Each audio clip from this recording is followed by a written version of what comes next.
Hari ini saya akan bagikan satu firman yang berseri ya, firman yang melanjutkan apa yang Pastor Diki, Pastor Yosef bagikan tentang Roh Kudus. Ya. Tapi sebelumnya saya mau judulnya, saya akan judul The Transformer 2. Oke, Transformer. Ya, merubah sesuatu ya, tapi yang kedua. Oke. Sebelum saya bagiin ini sedikit, saya ingat beberapa tahun yang lalu, mungkin waktu di mana ya, di Cenggeluit ya, di Hotel Haris, saya pernah bagikan satu firman dan saya ingat apa yang sempat saya ngomong waktu itu. Dan mungkin ada beberapa yang masih ingat, tapi nggak apa-apa ya, saya ulangi lagi ya. Saya ingat ada satu cerita tentang seorang aktor yang terkenal. Aktor ini diminta untuk datang ke satu tempat untuk mendapat penghargaan. Aktor yang terbaik. Dia bisa menjadi orang yang berbeda-beda. Dia bisa jadi seorang melankolik, seorang yang pemarah, orang yang antagonis lah kayak gitu ya. Bisa jadi seorang dramatis yang bagus, seorang aktor yang bagus lah. Dan dia mendapat penghargaan aktor terbaik tahun itu. Dan dia diminta untuk datang untuk dapat penghargaan. Dan kemudian diminta untuk memperagakan, mendemonstrasikan. Dan mereka minta untuk dia menjadi seorang yang berbeda. Yang belum pernah mungkin dia menjadi pemainnya atau melakoni orang seperti itu. Yang diminta adalah jadi seorang pengkhotbah. Jadi seorang pengkhotbah. Jadi dadakan. Kemudian dikasih ayat yang harus dia bahas, yaitu Mazmur 23. Dibaca sebentar, kemudian dia mulai. Oh gampang, dia maju ke depan, kemudian dia mulai menjadi seorang pengkhotbah. Padahal dia bukan pengkhotbah, aktor ya. Kalau kita tahu aktor dia bisa menjadi apapun. Kemudian dia mulai berkhotbah seperti pengkhotbah yang luar biasa. Ya, seperti mungkin dia nonton di YouTube ya. Dia nonton Benny Hinn lah, mungkin dia nonton Billy Graham yang khotbah luar biasa. Dia mencoba menjadi seorang pengkhotbah. Dia bagikan tentang Mazmur 23. Singkat cerita, semuanya tepuk tangan. Karena dia luar biasa jadi pendeta. Seorang pendeta, melakoni pendeta. Kemudian dia bangga sekali ya. Sudah menceritakan tentang kehebatan pakai ayat-ayat Alkitab. Dia bicara tentang Tuhan adalah gembala yang baik, takkan kekurangan aku, yang baringkan aku di padang berumput hijau, yang menuntut aku jalan yang benar, aku tidak takut bahaya. Seperti itulah. Pas dia duduk, ada seorang pendeta maju ke depan, seorang tua-tua, menaik ke depan. Maaf, bisa nggak saya 1 menit bicara sedikit tentang apa yang Anda sebutkan? Oh boleh, orang mau lihat siapa ini. Seorang yang sangat tua, ya sudah tua sekali. Dia naik ke depan, terus dia bilang, "Nak, bagus sekali kamu bicara tentang Mazmur 23. Tapi saya, bisa nggak saya bicara sedikit saja?" Terus dia bilang, saya bacakan ayat ini. Tuhan adalah gembala yang baik. Sepanjang hidup saya sudah seorang pendeta, melayani, emeritus pendeta, melayani mungkin 50-60 tahun. Dan saya mau katakan, Tuhan itu baik. Tuhan itu baik untuk saya. Tuhan itu baik untuk hidup saya, anak saya, jemaat saya. Saudara tahu apa yang terjadi? Orang-orang menangis. Orang-orang menangis. Kemudian panitianya bingung. Wah lebih hebat nih dari ada aktornya ya. Mereka tanya, kenapa? Kalau aktor tadi bicara hebat banget, orang tepuk tangan, kok Bapak sepertinya lebih hebat lagi. Orang menangis. Dia bilang, beda yang membahas dengan yang mengalaminya. Saya telah mengalami dan saya tahu Tuhan adalah gembala yang baik. Saya mau bagikan hari ini tentang Transformer 2. Roh Kudus merubah hidup saya. Dan saya bukan membahas Alkitab ayat-ayat saja. Saya mau saksikan bahwa sepanjang hidup saya, Tuhan telah merubah, Roh Kudus telah merubah. Dan saya ingin hari ini kita dapatkan hal itu. Saya tidak akan banyak bagikan, sebenarnya saya sudah bilang, mungkin saya nggak akan pakai slide. Kadang-kadang kalau pakai slide orang terlalu terpaku dengan slide. Tapi rupanya kita harus pakai slide karena supaya bisa dibahas di home sale dan sebagainya. Oke, baguslah. Tapi sebenarnya saya mengatakan ini, maksudnya saya lebih mau sharing sebenarnya. Bahwa Roh Kudus yang kita bicarakan bagus.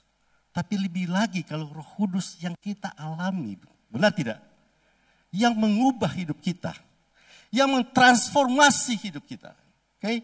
Kenapa saya bilang transformer 2? Karena transformer 1 adalah kita lahir baru. Kita menjadi ciptaan baru. Tuhan merubah hidup kita. Kita adalah orang berdosa. Saya juga adalah orang berdosa dulu. Masih kecil, kecepatan nakal saya. Ya, SMP sudah ke diskotik, sudah putus asa dengan gereja.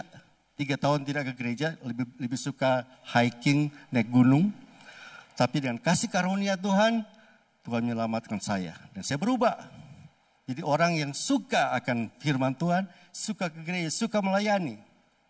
Itu transformer pertama.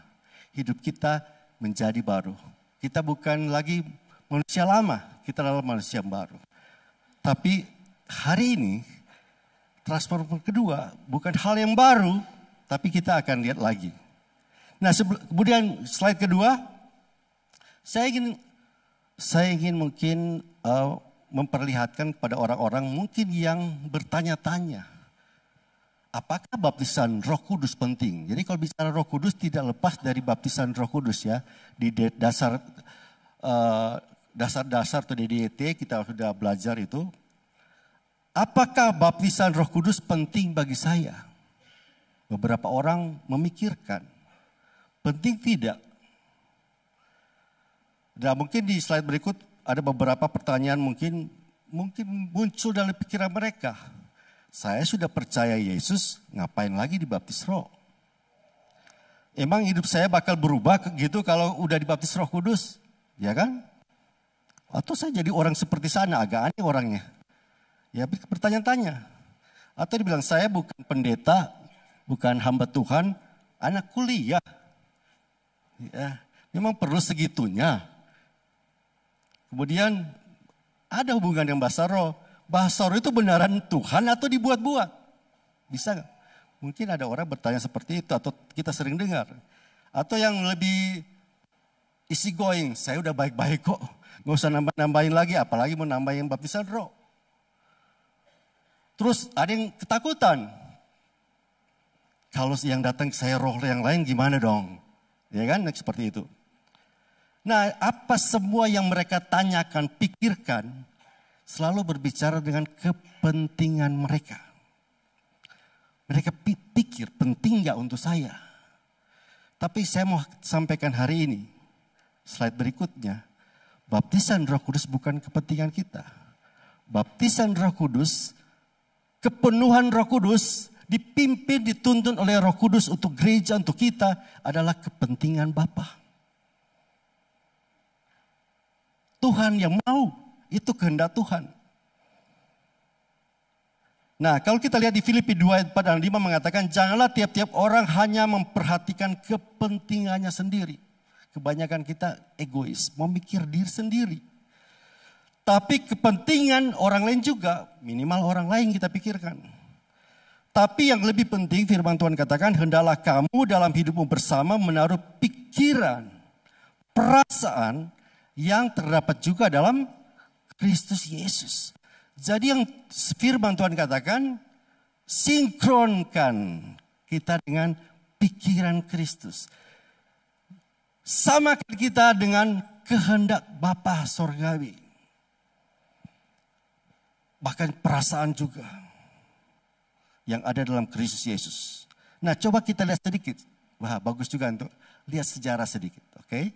Karena baptisan Roh Kudus terjadi, kita tahu pertama kali Kisah Para Rasul pasal yang kedua.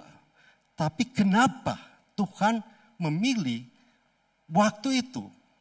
Ada sejarahnya tidak? Sebenarnya ada kaitannya dengan perjanjian lama. Jadi kita tahu bahwa perjanjian lama itu ada tipenya atau ada bayangan suatu yang belum sempurna akan disempurnakan di perjanjian baru. Nah, dalam perjanjian lama kita tahu tentang Passover ya, Paskah. Paskah itu terjadi di Mesir. Umat Israel ditebus dengan darah anak domba. Pada satu malam, ya, mereka bangsa Israel diminta untuk menyembelih domba dan mengolesnya di pintu. Karena hari itu akan ada terjadi pembebasan yang tidak bisa ditahan lagi. Kuasa Tuhan akan bekerja dengan dahsyat. Dan malam hari itu Tuhan membunuh, ya, kita tahu ceritanya, membunuh semua anak yang sulung. Tapi sewaktu malaikat maut lihat darah domba yang ada pada rumah orang Israel, mereka terlewat. Mereka dibebaskan karena darah anak domba. Itulah yang disebut Paskah pada zaman dulu. Dan mereka merayakan itu ratusan tahun. Bahkan mungkin hampir ribuan ya. Nah, tapi ada perayaan yang lain. Ada yang namanya Hari Pentakosta. Hari Pentakosta itu adalah hari di mana sesudah Paskah 50 harinya, dihitung 50 hari, mereka berjalan ke Gunung Sinai dan mereka melihat Musa naik ke atas gunung, mendapat kemuliaan Tuhan dan turunlah 10 perintah Allah. Dan itu membuat bangsa Israel sangat bangga dibandingkan seluruh bangsa-bangsa yang lain. Karena apa? Hanya merekalah hukum yang turun dari sorga dengan tanda-tanda ajaib. Waktu turun itu ada gempa bumi, ada api yang besar. Dan kemudian mereka melihat kemuliaan Tuhan. Sehingga mereka bangga sebagai bangsa pilihan Allah yang punya hukum Taurat. Karena agama dimanapun akan punya kitab yang mereka banggakan. Tapi bangsa Israel bangga dengan hukum yang mereka punya. Dan makanya mereka merayakan tiap tahun. Itulah yang disebut dengan Hari Pentakosta. Dan mereka merayakan terus tahun ke tahun. Nah, dalam perjanjian baru itu lebih lagi disempurnakan. Bukan darah anak domba, tapi darah Yesus. Benar tidak? Satu kali untuk selama-lamanya menembus semua orang. Dan barang siapa percaya memperoleh hidup yang kekal. Transformasi yang pertama. Tapi Tuhan punya rencana yang lain lagi. Bukan cuma umat Tuhan, kita semua orang percaya dipulihkan, dijadikan baru. Mereka perlu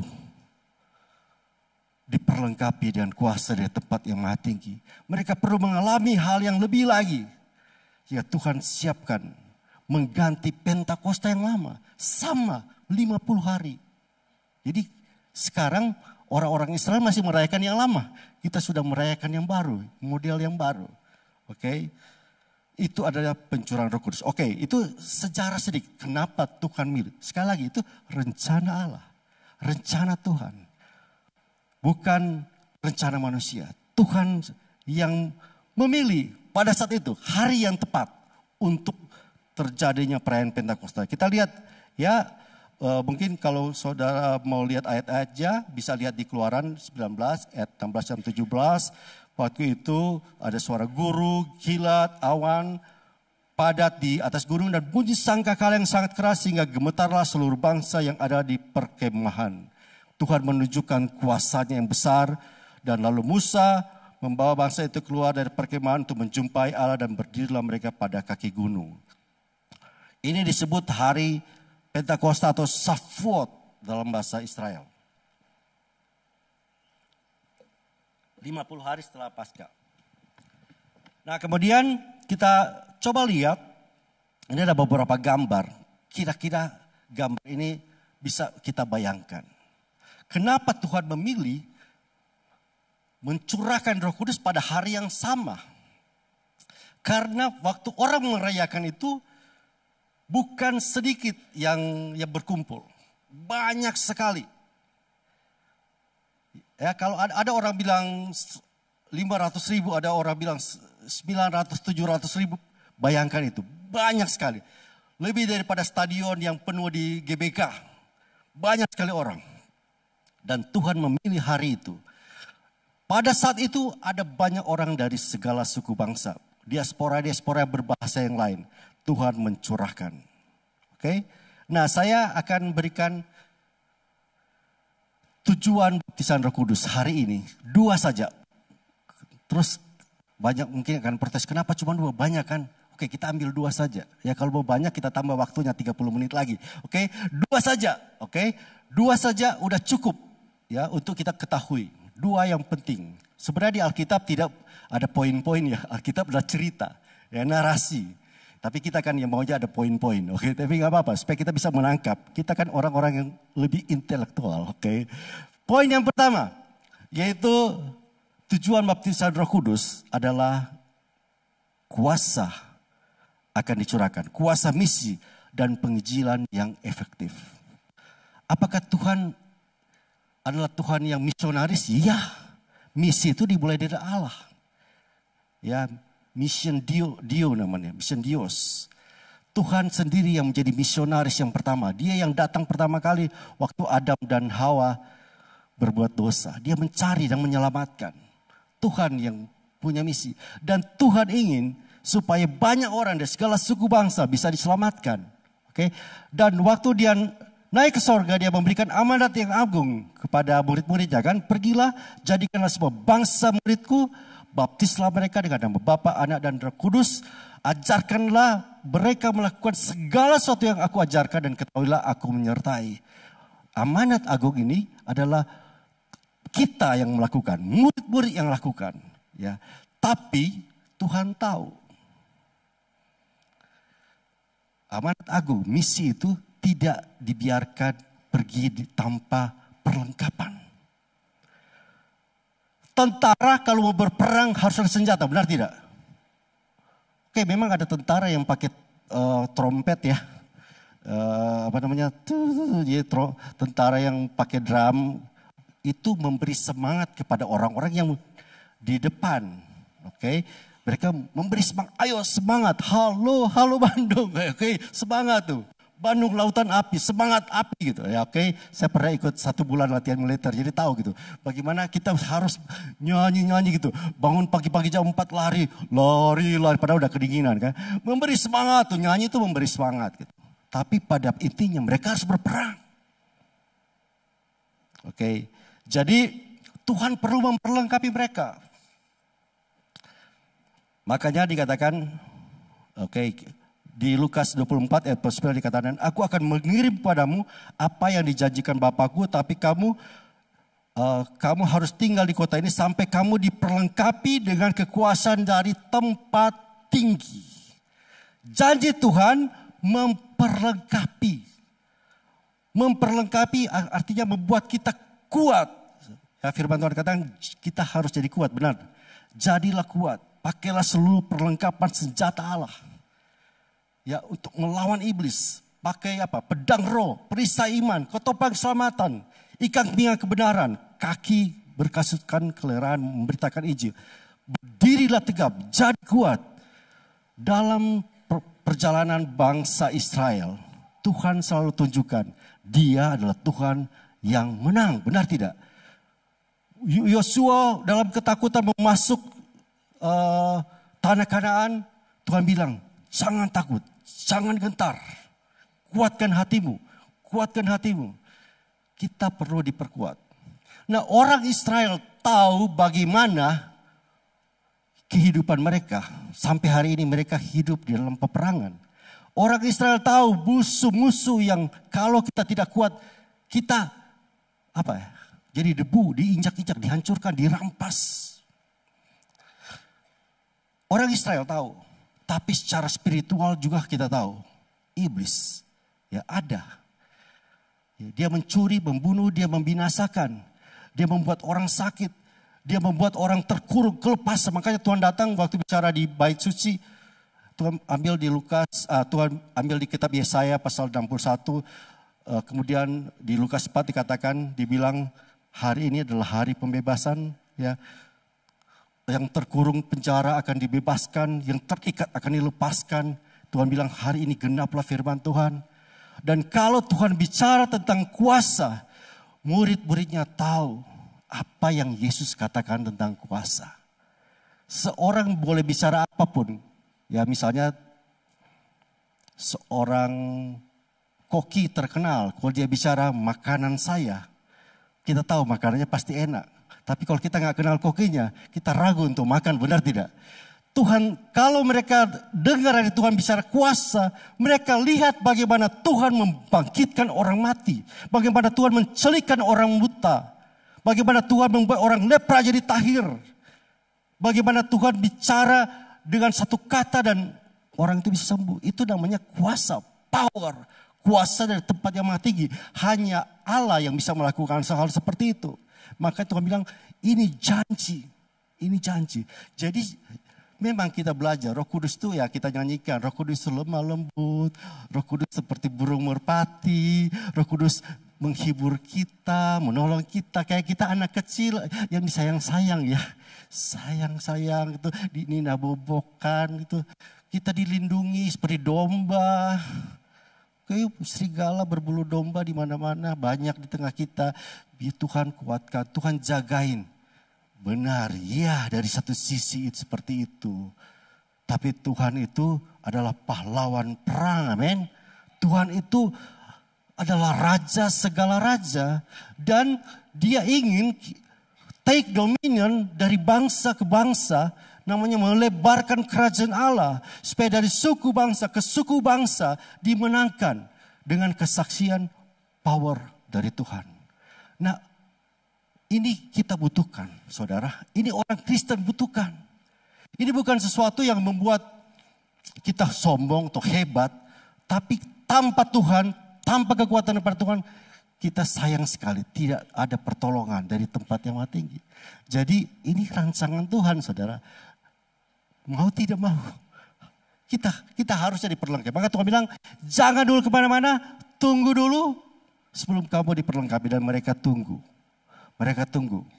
Ya Tuhan naik ke surga kan 40 hari kan setelah kebangkitan. Tambah 10 hari lagi. Tuhan turunkan Roh Kudus. Oke.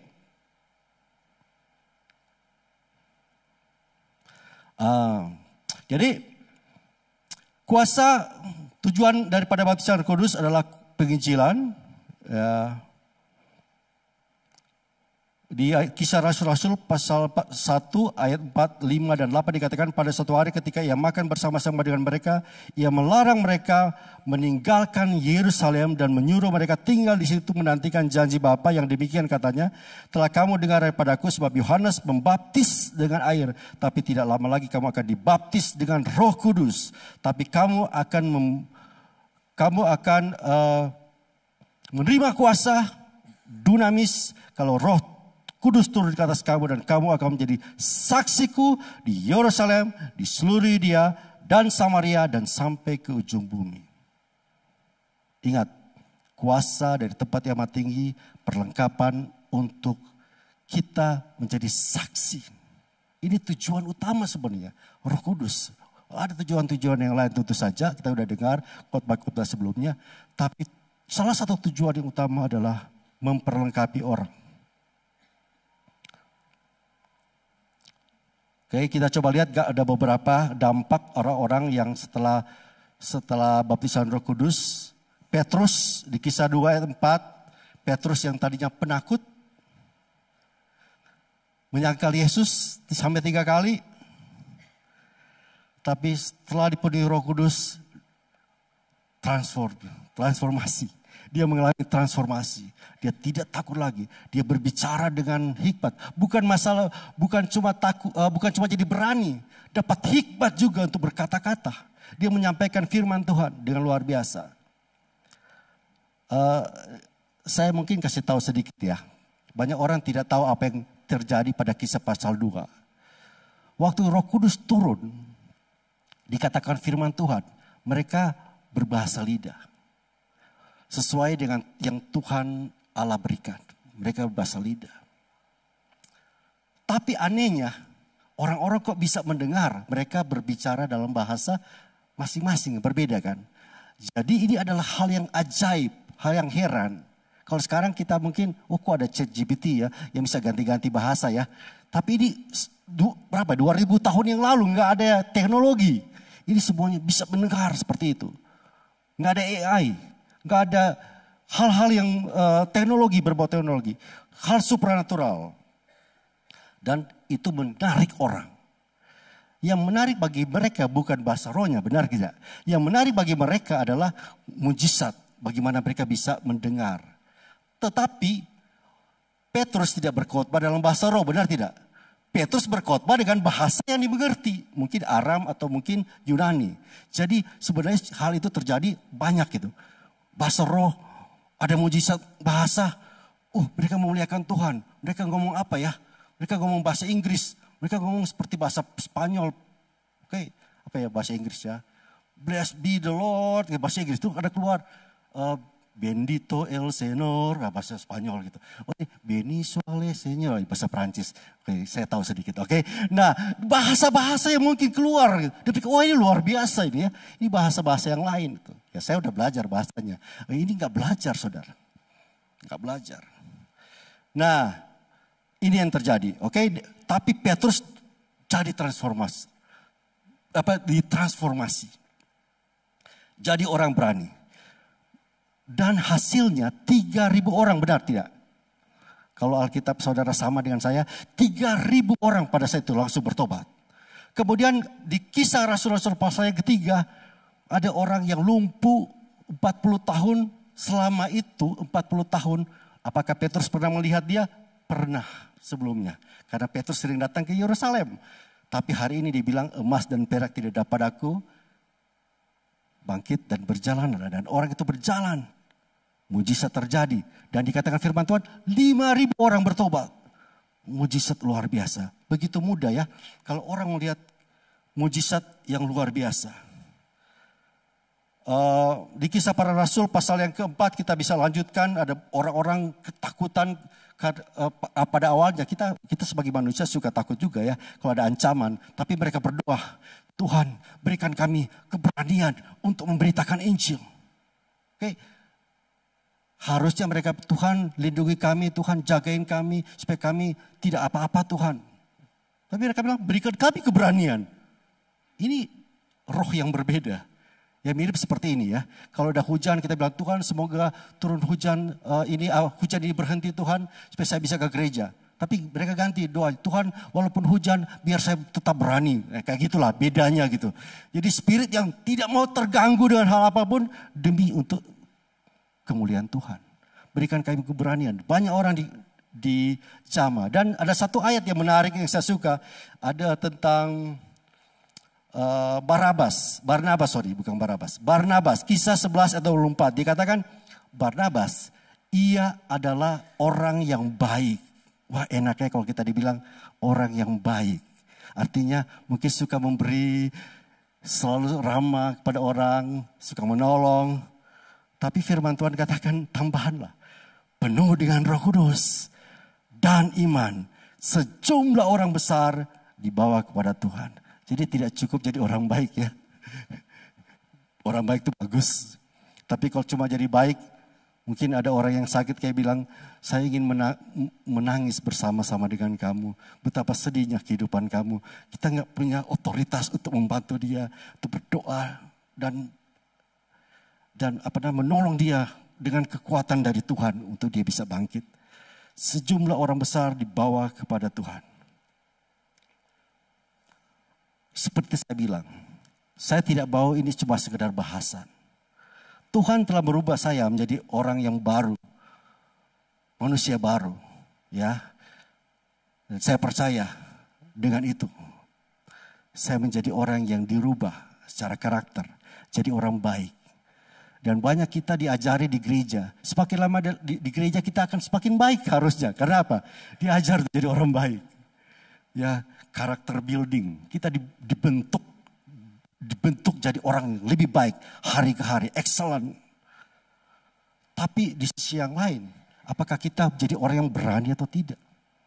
Karena kehidupan orang tidak selalu mulus. Seorang yang dipakai oleh Tuhan bukan berarti mulus semua. Kita lihat Paulus menghadapi karam, dicambukin 39 kali. Ada lagi jalan-jalan di pulau digigit ular. Siapa yang pernah digigit ular? Oke. Tapi Paulus cuma begini, ularnya. Kalau orang Manado dimakan, beda. Oke, buang itu. Ya. Orang lihat, oh dia mau mati. Tuhan bilang, tidak ada yang membahayakan kamu. Amin. Saudara, ini kekuatan yang luar biasa. Rupanya Tuhan pakai dia. Yang luar biasa. Ada mujizat. Waktu saya mulai dapat pemahaman ya. Saya dulunya tidak tahu juga. Bahwa ada kuasa untuk setiap orang percaya. Tapi lama-lama firman Tuhan dibukakan kan. Lukas pasal yang ke-9. Tuhan mengatakan pada murid. Aku memberikan pada kamu tenaga dan kuasa. Untuk menginjak ular dan jengking. Dan tidak ada yang membahayakan kamu. Dan murid-muridnya itu tahu bagaimana kuasa itu. Dan mereka pergi berdua-berdua. Dan mereka bilang, ada 70 murid juga di Lukas pasal yang ke-10. Mereka diutus berdua-dua. Dan mereka balik bilang, Tuhan, setan-setan pun takluk demi namamu. Setan pun takluk, saudara. Kalau saudara suka mungkin pelayanan misi, jalan-jalan ke desa-desa ya. Bukan berarti desa lebih banyak setan daripada kota ya. Kota juga banyak tapi diam-diam. Di pelayanan desa banyak karena kadang orang-orang kan percaya dukun ya. Saudara mungkin akan menghadapi hal-hal seperti itu ya. Lagi berdoa, saya pernah di Pangalengan berdoa untuk sembuh tangan, tiba-tiba ada orang kerasukan jadi seperti macan, jadi seperti ular. Setahun yang lalu ke Solo, ada orang 35 tahun dirasuk setan di bawah gitu. Karena kita bicara tentang begini, orang-orang penasaran benar gak punya kuasa, orang Kristen punya kuasa ya. Mereka akan coba mungkin kita ya. Tiba-tiba ada orang bawa orang kerasukan dibawa ke rumah kalian, berani gak tidak? Tentu untuk saya ada banyak kerjaan, banyak tugas, saya mau ke kafe dulu ya, berani? Atau kamu bilang, oke masuk ke dalam. Oke. Setan pun takluk gitu, harus dia takluk ya. Harusnya setan itu takut pada kita, bukan kita yang takut setan, benar tidak? Karena kebalikan, kok pintunya bergerak sendiri tuh. Apa ini, ada apa ini? Kita di gereja pun ada seperti saya pernah dengar, takutlah ya. Oke, setan yang harus takut pada kita, amin. Karena kita adalah anak Allah, oke. Ini kita tahu ya, kita harus tahu. Kuasa Tuhan berikan sebagai perlengkapan. Supaya kita bersaksi dengan lebih baik. Oke, banyak orang yang perlu dimenangkan. Banyak suku-suku bangsa. Bahkan di kota pun pernah. Oke, saya pernah di Kuala Lumpur. Saya ingat Kuala Lumpur. Habis datang ke satu gereja. Terus ada seorang jemaat bilang begini. Pak, Bapak bilang kan ada kuasa orang percaya. Saya punya di Kuala Lumpur ini teman-teman, ada 10 teman, sakit semua. Mau nggak kita satu hari kan besok libur katanya. Kita keliling aja ke Kuala Lumpur, ke 10 orang itu, ke seluruh rumah-rumah tersebut. Untuk melayani orang-orang yang sakit, ada yang kanker, ada apa semua. Oke. Akhirnya singkat cerita ikut dia. Tapi di sinilah, di waktu kita takut, waktu kita melangkah saja dengan iman, Roh Kudus kan yang akan bekerja kan. Yang terjadi dari kita keliling benar-benar 10 tempat itu dan terjadi kebangunan rohani di rumah-rumah yang kita kunjungi. Satu orang sembuh dan diubah oleh Tuhan, dia panggil anaknya, dia panggil keponakannya, dia panggil keliling-keliling. Itu terjadi saudara. Cuma kita bergerak saja. Kita tidak punya kekuatan dari diri sendiri, tapi Roh Kudus yang ada pada kita lebih besar pada roh yang ada di dunia ini. Amin. Oke, poin yang pertama ya saya bilang. Roh Kudus memberi kekuatan, janji Tuhan akan membuat kita berubah dengan kekuatan. Dan kekuatan ini memberi dampak bukan pada diri kita sendiri. Tapi orang-orang di sekitar kita. Amin. Nah, menarik. Apakah kekuatan ini hanya untuk misi, hanya untuk peperangan, tidak bisa dipraktekkan dalam kehidupan sehari-hari? Bisa saudara, bisa. Saya mau tanya, tentara itu diajar perang, diajar untuk menghancurkan musuh, diajar karate, diajar untuk kalau ada orang yang mencoba mengganggu negara ini, kita hancurkan. Pas dia pulang ke rumah, ada maling datang ke rumah dia. Oke, perampok. Dia bilang, oh enggak, tugas saya hanya untuk negara. Saya tidak akan menghancurkan maling di rumah saya. Enggak saudara, saudara bisa dong. Ya, tentara itu bilang, mati kamu enggak ketemu siapa dengan tentara Republik Indonesia yang sudah dilatih pasukan khusus untuk mematikan musuh. Berani-beraninya mengganggu rumah saya. Berani-beraninya mengganggu istri saya. Berani-beraninya mengganggu anak-anak saya. Nah, itu yang kita harus lakukan. Ya, memang misi, kekuatan itu untuk peperangan. Tapi kita pakai juga untuk keluarga kita. Kalau iblis mencoba ganggu kita, amin? Oke, itu berita yang baik. Tapi bukan tujuan utama. Tujuan utama adalah pelebaran kerajaan Allah. Yang kedua, oke, waktunya masih ada. Yang kedua, tujuan baptisan Roh Kudus adalah keintiman. Kasih dengan murid-murid. Tuhan Yesus itu sangat mengasihi murid-murid. Sebelum dia disalibkan, dia menggunakan perjamuan ya. Kemudian dia membasuh kaki murid-muridnya. Dan di firman Tuhan katakan dia ingin mengasihi murid-muridnya sampai pada kesudahannya. Kita diperlengkapi dari tempat tinggi. Kita diberikan misi. Tapi kita bukan alat Tuhan yang disuruh-suruh saja. Kita spesial di mata Tuhan. Kita disayang Tuhan seperti biji matanya sendiri. Tuhan ingin membangun komunikasi yang intens, yang dekat dengan kita. Sama seperti presiden. Dia mungkin presiden, tapi dengan anak-anaknya. Dia harus dekat dong dengan anak-anak. Dia ingin mengasihi anak-anak. Dan anak-anaknya tidak merasa jauh karena dia presiden. Demikian juga Roh Kudus diberikan supaya kita lebih intim dengan dia. Oke?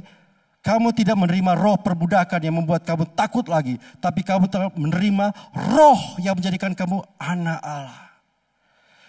Oleh roh itu kita berseru, Abba, ya Bapa. Abba itu tidak diterjemahkan. Itu bahasa aslinya. Supaya itu panggilan yang dekat sekali kepada Tuhan. Abba, Bapa. Dan Galatia 4 ayat 6 mengatakan, dan karena kamu adalah anak, maka Allah telah menyuruh roh anaknya ke dalam hati kita yang berseru, ya Abba, ya Bapa. Oke, keintiman. Dikatakan Yohanes 4 ayat 23, tapi saatnya akan datang yang sudah tiba sekarang, bahwa penyembah-penyembah benar akan menyembah Bapa dalam roh dan kebenaran, sebab Bapa menghendaki penyembahnya demikian. Dulu berdoa cuma biasa-biasa. Dengan intelektual, dengan pikiran. Dengan tubuh mungkin ada membongkuk sedikit. Tapi lebih lagi dalam roh. Kita punya tubuh, jiwa, dan roh. Roh itu paling dekat dengan roh Tuhan. Tuhan kan menyembah dalam roh. Itu keintiman yang dalam. Maka kita perlu menyembah dalam roh. Demikian juga roh membantu kita dalam kelemahan kita. Sebab kita tidak tahu bagaimana sebenarnya harus berdoa. Tapi roh sendiri berdoa untuk kita kepada Allah dengan keluhan-keluhan yang tidak terucapkan. Kadang-kadang kita banyak tugas, banyak kerja. Nggak bisa. Tapi kita bisa mengungkapnya dengan keluhan yang tidak terucapkan. Tapi Roh Kudus tahu yang sedalam-dalamnya yang kita butuhkan. Oke. Nah, jadi kalau kita praktik itu, keintiman, kedekatan akan semakin baik. Oke. Tuhan bicara begini di Yohanes 14 ayat 6. Dan aku akan minta kepada Bapa dan dia akan memberikan kepadamu seorang penolong yang lain. Supaya ia menyertai kamu selama-lamanya. Ingat yang ngomong itu siapa? Tuhan Yesus. Waktu Tuhan Yesus bilang jangan khawatir, saya akan pergi kembali ke rumah Bapa. Jangan khawatir. Aku akan memberikan padamu penolong yang lain. Bukan orang lain. Dia sendiri. Tapi dalam bentuk Roh Kudus. Karena dia akan pergi secara fisik, dia akan pergi. Penolong yang lain. Mereka tahu yang dimaksudkan dengan penolong. Yesus sudah menjadi penolong mereka sepanjang hidup mereka. Dan kalau kita mau gali lebih dalam lagi, bahasa aslinya disebut parakletos. Para itu di samping. Kletos ya, duduk di samping untuk menguatkan. Comforter. Kita kenal kata comforter, membuat nyaman. Tapi bahasa aslinya bersama-sama. Forter dikuatkan. Dia mau menggandeng kita. Dia mengatakan, jangan takut, jangan khawatir. Bersama kamu akan menang. Jangan lihat perkara ini terlalu besar, karena aku lebih besar daripada itu. Itu namanya comforter. Dan kadang-kadang dia menghibur. Kita sedang susah, sedang patah hati. Dia sebagai pembela, ada orang yang menyerang kita. Sebagai pengacara, advokat, counselor. Kita butuh pertolongan, kita perlu nasihat. Dia akan menuntun jalan kita. Firman-Nya adalah penuntun jalan kita. Pelita bagi kaki kita, terang bagi jalan kita. Oke? Nah, sekarang saya mau kaitkan dengan bahasa roh. Banyak orang mengalami, karena bahasa roh ada hubungannya dengan baptisan Roh Kudus. Banyak orang yang mengalami baptisan Roh Kudus mulai berbahasa roh, tapi ada juga yang ragu, bingung, atau bahkan menolak karena tidak mengerti fungsi dan dasar Alkitabiahnya. Apapun yang kita lakukan, kita harus tahu dasar kebenarannya. Mungkin satu waktu Tuhan menyatakan lain, oke, gak apa-apa. Tuhan bilang apapun yang kamu lakukan, percayalah. Dan saya percaya, dan saya berkata-kata sesuai dengan yang saya ketahui. Mungkin satu waktu berbeda. Sebenarnya ada 3 jenis bahasa roh. Ini juga hal yang terakhir saya baru pahami. 3 jenis bahasa roh. Yang pertama adalah bahasa roh sebagai tanda atau bukti, evidence dalam bahasa Inggrisnya, penerimaan baptisan Roh Kudus. Apa Alkitab itu mengatakan seperti apa? Contohnya di dalam Kisah Para Rasul 2:4, maka penuhlah mereka dengan Roh Kudus, lalu mereka mulai berkata-kata dalam bahasa-bahasa lain, bahasa roh atau bahasa-bahasa yang lain, other tongue, seperti yang diberikan roh itu kepada mereka untuk mengatakannya. Kita kadang-kadang kalau kita beli sesuatu perlu ada bukti kan. Kalau kita kirim sesuatu ada notifikasi, kita perlu tahu apakah kita benar-benar membelinya atau kita sudah order. Oke? Kita perlu tahu juga apakah kita sudah menerima baptisan Roh Kudus, karena baptisan Roh Kudus itu adalah karunia daripada Tuhan kan, kita hanya menerimanya. Nah, firman Tuhan katakan beberapa ayat ini mengatakan buktinya jelas. Buktinya jelas bahwa mereka berbahasa roh. Salah satu ayat yang lain, Kisah 10 ayat 46, Cornelius dan keluarganya, mereka mendengar orang itu berkata dalam bahasa roh dan memuliakan Allah. Hal itu juga ada di Kisah 19 ayat 6, dan ketika Paulus menumpangkan tangan atas mereka, turunlah Roh Kudus ke atas mereka dan mereka berkata-kata dalam bahasa roh dan bernubuat. Karena kita punya ayat-ayat ini, kita punya dukungan dengan apa yang kita percayai. Oke? Nah, bahasa roh jenis ini adalah bahasa roh untuk doa pribadi, ya, untuk berkomunikasi dan yang tadi supaya kita membangun keintiman. Makanya sayang sekali kalau kita tidak mendapatkan ini.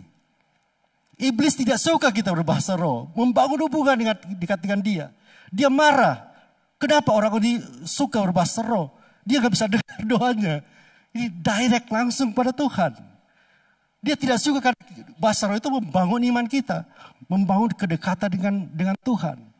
Makanya dia boleh mengajar orang, oh itu gak benar, gak ada segala macam. Oke.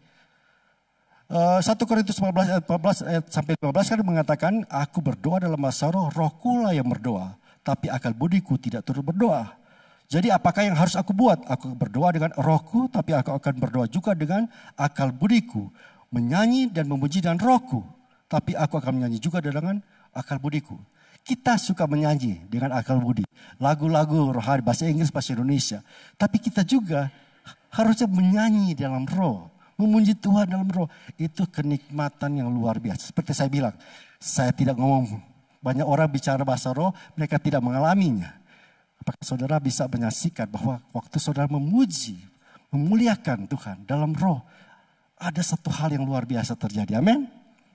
Kadang-kadang kita menetes air mata. Karena merasakan Tuhan itu begitu baik. Kadang kita, wah Tuhan kenapa ya saya takut ya. Padahal engkau sendiri adalah di sampingku, menguatkanku. Oke. Makanya dikatakan di Yudas 1 ayat 20, bangunlah dirimu di atas dasar imanmu yang paling suci dan berdoalah dalam Roh Kudus. Saya nasihatkan untuk kita membangun, menjadi kuat. Oke? Nah,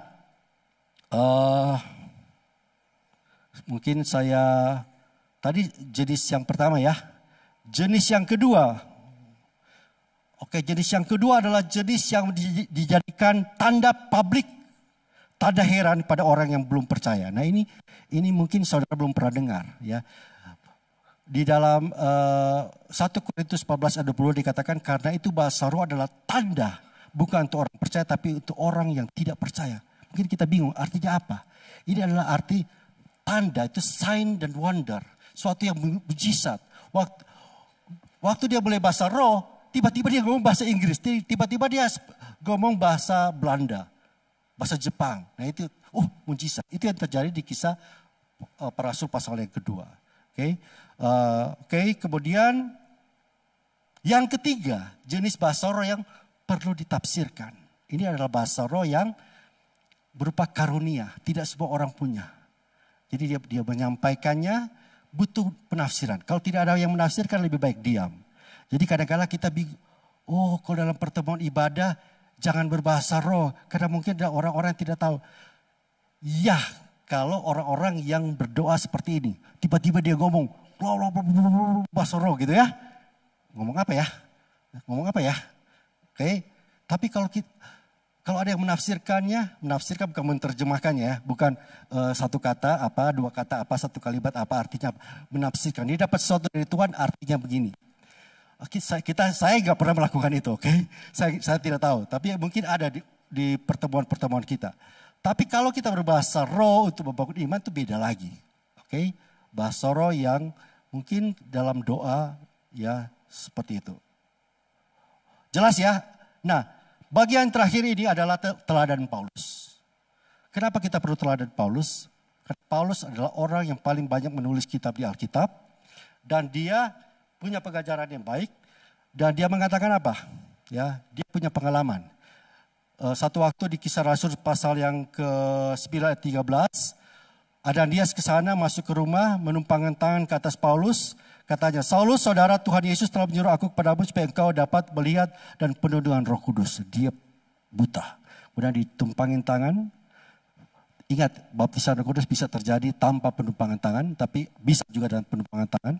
Aku mengucap syukur kepada Allah bahwa Dan apakah Paulus berbahasa roh? Setelah itu tidak dikatakan Alkitab. Tapi kalau kita lihat di 1 Korintus 14 ayat 16 dikatakan, aku mengucap syukur kepada Allah bahwa aku berkata-kata dengan bahasa roh lebih dari kami semua. Dia bahasa roh. Okay? Dan beberapa nasihat, 1 Korintus 14 ayat 39, saudara-saudara usahakanlah untuk bernubuat dan jangan melarang orang yang berkata-kata dengan bahasa roh. Ya, melarang, dia menegur. Orang, nggak boleh. Paulus melarang. Karena itu, bahkan Paulus mengatakan begini, karena itu di 2 Timotius 1:6-7, kuperingatkan engkau untuk membangkitkan karunia Allah yang padamu oleh penumpangan tanganku. Sebab Allah memberikan kepada kita bukan roh ketakutan, tapi roh yang membangkitkan kekuatan, kasih, dan ketertiban. Roh yang kita miliki adalah roh yang bukan membuat kita takut, amin. Membuat kita berani, membuat kita penuh dengan kasih, dan yang terakhir ketertiban. Maksudnya ketertiban di sini apa? Bahasa aslinya adalah disiplin, self control, tenang, tidak khawatir dengan apapun. Apapun yang terjadi, Tuhan bersama dengan kita. Immanuel, saya akan maju terus. Abdi mual mundur. Saya akan maju terus gitu. Oke, bagian terakhir.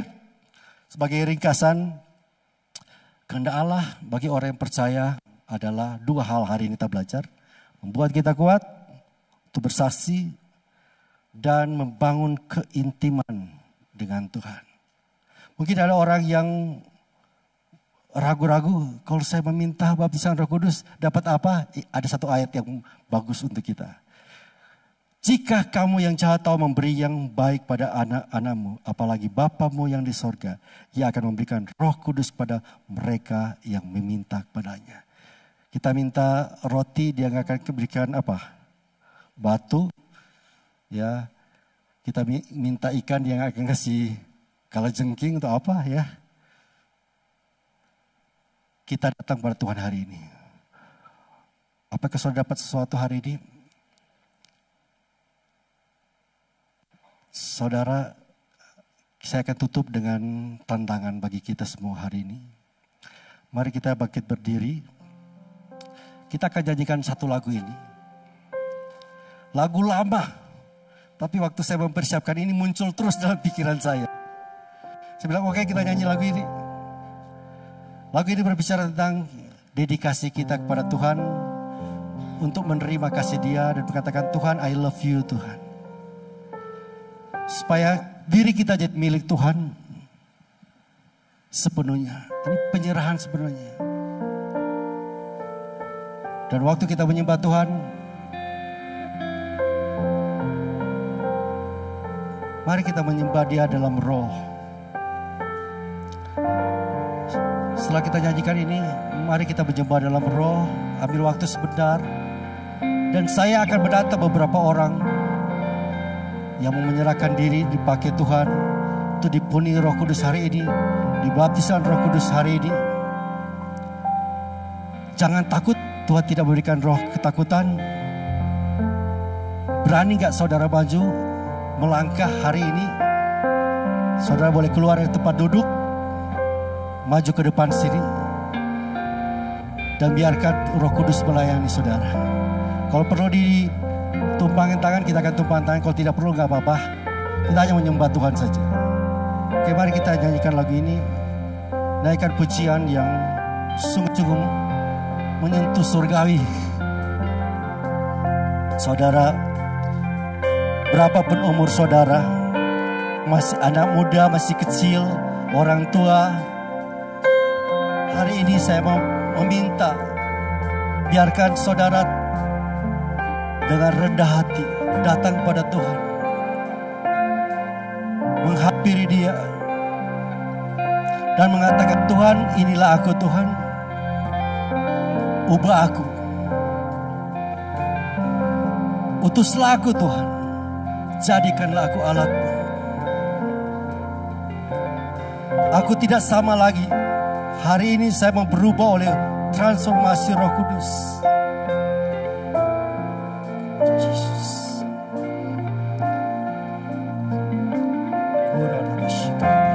Mari kita sembah Tuhan. Sembah Tuhan, saudara. Ambil waktu untuk menyembah Dia.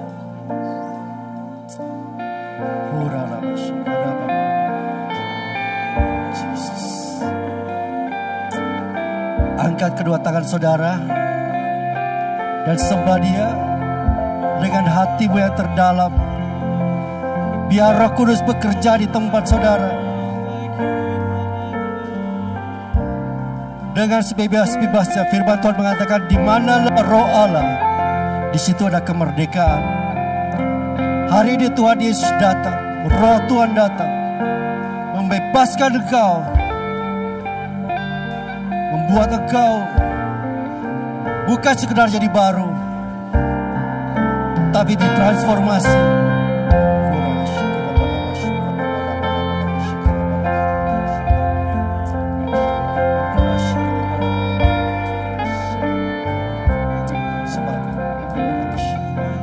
Angkat tangan saudara di tempat. Saya tidak perlu maju ke depan ya, mengajak saudara ke depan. Biarlah Roh Tuhan turun saat ini, menjamah setiap orang di tempat ini dan mentransformasikan mereka sama seperti Kau lakukan 2000 tahun yang lalu pada murid-murid Tuhan, dengan api-Mu, dengan kuasa-Mu Tuhan, sehingga mereka tidak sama lagi Tuhan dengan semula. Engkau sendiri Tuhan yang akan membaptis, Kau sendiri yang membaptis. Penuhi mereka Bapa, penuhi Bapa. Kora hada basikar, koka nama kana basak ada, kera